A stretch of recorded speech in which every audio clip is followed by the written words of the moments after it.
ভূত কি তো গাইজ আহিছিলোঁ ডিব্ৰুগড় মৰাণ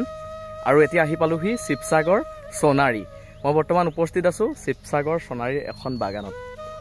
মানে বাগান দেখিলে মোক ইমান ধুনীয়া লাগে আপোনালোকে চাওকচোন চাৰি ৰাউণ্ডটো চাই লওক প্ৰথমে আপোনালোকক মই 360 ডিগ্ৰী কৰি প্লেন দেখুৱাই দিছোঁ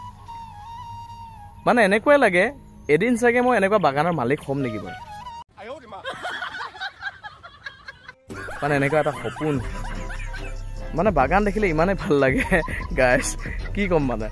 য'তেই বাগান দেখোঁ মানে তাতেই ভিডিঅ' বনাব লাগে বা ফটো মাৰিব লাগে চ' লগতে লৈ আহিছোঁ মোৰ এগৰাকী ছাত্ৰ মানে মই স্কুলীয়া ছাত্ৰ ছাত্ৰী অনা নিয়া কৰোঁ আপোনালোকে গম পায় আৰু তেওঁ আছে লগত মোৰ লগৰীয়াজনৰ যিহেতু ল'ৰা হয় সন্তান তাৰপিছত আমি আহিছোঁ এইখন ঘৰলৈ গাইজ চাওক আমি আহিছোঁ সেইখন ঘৰলৈ চাওক এইখন ঘৰলৈ আহিছোঁ আৰু আমি চাওঁ কি আছে ইয়াত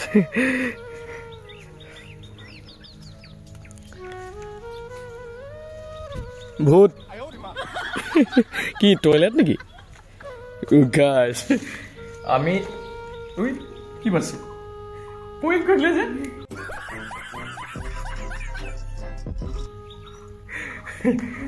গাইজ শিৱসাগৰ সোণাৰীত আহি পেলানি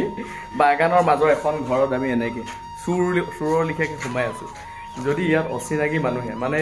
ইয়াৰ স্থানীয় মানুহে পাই পেলানি আমাক যদি চোৰ বুলি নেখেদালে হৈছে চাওক না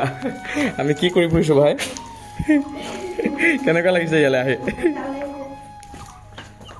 গাইজ ওলাই যাওঁ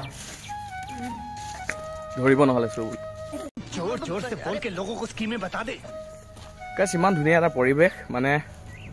শিৱসাগৰ সোণাৰীৰ এখন গাঁও মানে গাঁওখনৰ নাম মই পাহৰি গ'লোঁ কৈছিলে আৰু এতিয়া বৰ্তমান বাগানৰ মাজত সেই গাইজ ক'ৰ পৰা আপোনালোকে মোৰ ভিডিঅ'সমূহ চাই আছে প্লিজ কমেণ্ট কৰিব লগতে পেজটো যদিহে ফ'ল' কৰা নাই প্লিজ ফ'ল' কৰিব দেই গাইজ প্লিজ